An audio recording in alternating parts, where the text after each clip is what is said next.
जय हिंद दोस्तों, Vande Mataram. NEET paper leak के विरोध की आड़ में खड़ी की गई कॉकरोच जनता पार्टी और उसके कर्ता धर्ता अभिजीत दीपके की मुश्किलें अब कई गुना बढ़ने जा रही हैं, क्योंकि वरिष्ठ वकील और राज्यसभा से सांसद कपिल सिब्बल के द्वारा सीजेपी को 1 करोड़ रुपए की भारी भरकम राशि बतौर लीगल डिफेंस फंड देने का ऐलान अब उनके गले की फांस बनता दिख रहा है। कपिल सिब्बल की इस दरियादिली पर चौतरफा सवाल खड़े हो रहे हैं। वहीं दूसरी ओर सूरत के आरटीआई कार्यकर्ता अमित तिवारी के द्वारा दर्ज करवाई गई शिकायतों ने अभिजीत दीपके, उनके संगठन और कपिल सिब्बल को सीधे तौर पर कानूनी कार्रवाई के मुहाने पर लाकर के खड़ा कर दिया।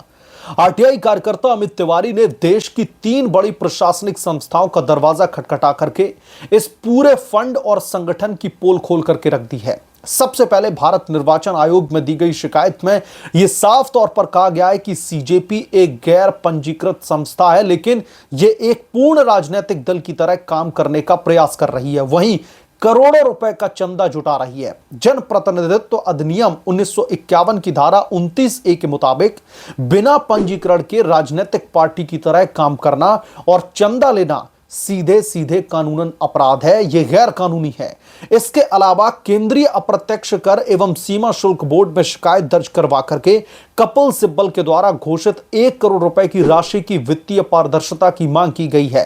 इसमें प्रस्तावित लीगल असिस्टेंस पर 18% जीएसटी लागू करने और इस वित्तीय लेन देन की पूरी गहन जांच करवाने का आग्रह किया गया है। तीसरी और सबसे गंभीर शिकायत में अभिजीत दीपके के पारिवारिक वित्तीय स्रोतों पर सीधे तौर पर उंगली उठाते हुए उनके पिता की संपत्तियों की महाराष्ट्र सरकार से जांच करवाने की मांग की गई है। अब दरअसल एमआईडीसी में महज एक जूनियर इंजीनियर के पद से रिटायर्ड साधारण सरकारी कर्मचारी अपने बेटे की अमेरिका में इतनी महंगी पढ़ाई का खर्चा आखिरकार कैसे उठा सकता है। इन तमाम शिकायतों पर जांच की मांग की गई है, लेकिन जो सबसे ज्यादा अभिजीत दीपके को मुश्किलों में डालने वाला है वो है कपिल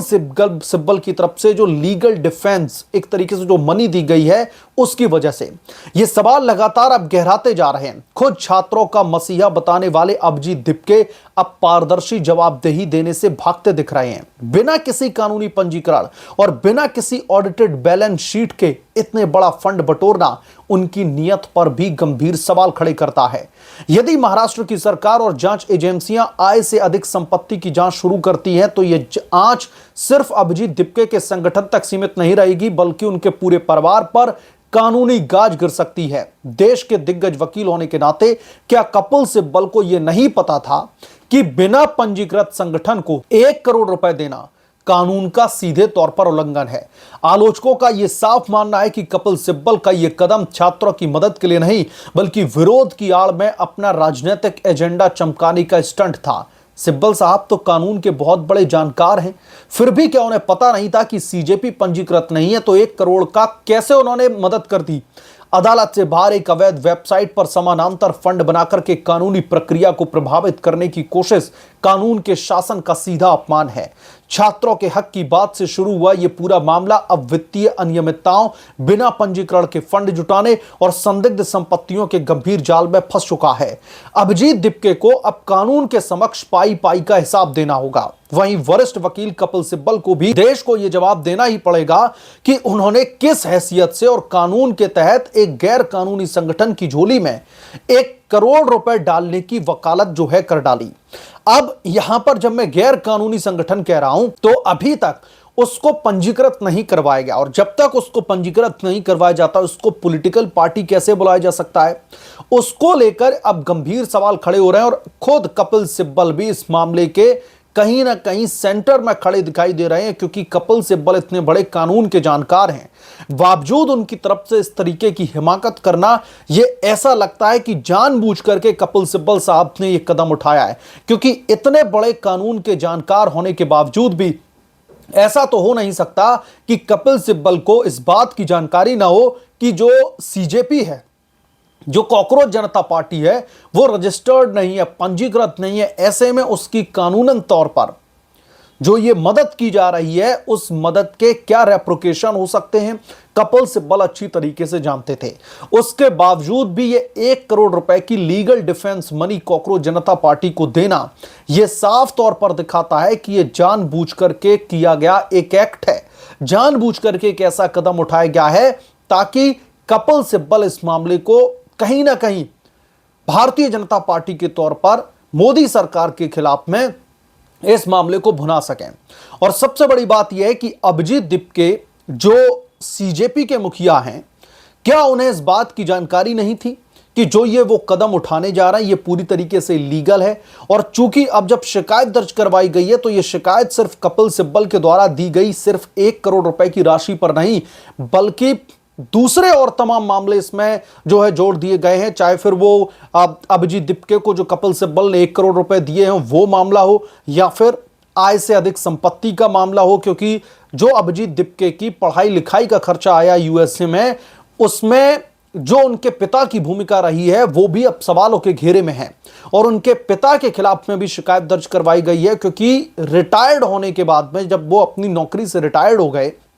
और जितना पैसा उनको मिलता है, चाहे वो नौकरी पर थे तब भी अगर उनकी हम बात करें तो जितना पैसा मिलता था उससे अभिजीत दिपके के इतने बड़े बड़े खर्चे उठाना एक तरीके से नामुमकिन सा था। तो अब जो कानूनी प्रक्रिया है वो अभिजीत दिपके के लिए गले की फांस बनने वाली है। और जब वो कपिल सिब्बल साहब से 1 करोड़ रुपए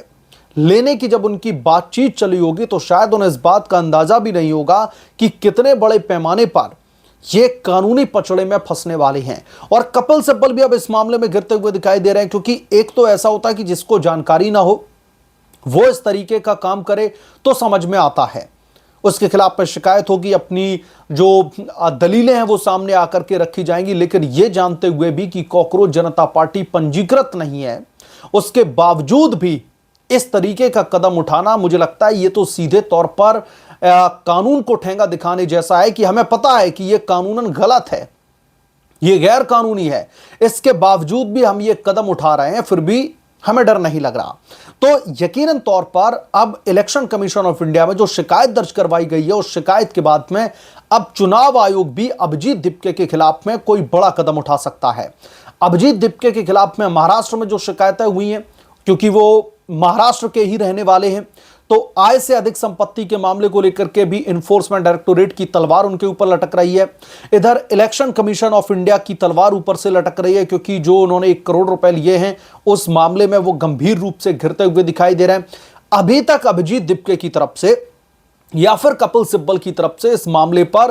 कोई भी सफाई नहीं दी गई है। अभी दोनों पक्षों की तरफ से इस मामले पर चुप्पी साधी गई है और दोनों तरफ से कुछ भी नहीं बोला जा रहा है इस मामले में। तो ये इस मामले में और भी ज्यादा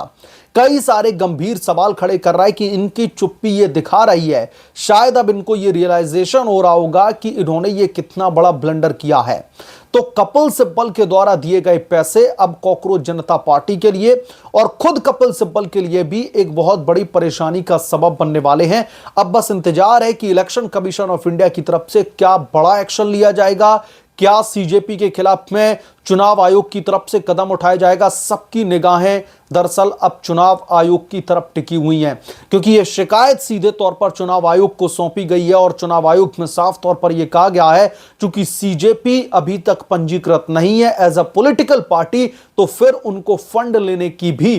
कोई भी शक्ति या फिर उनको हक नहीं है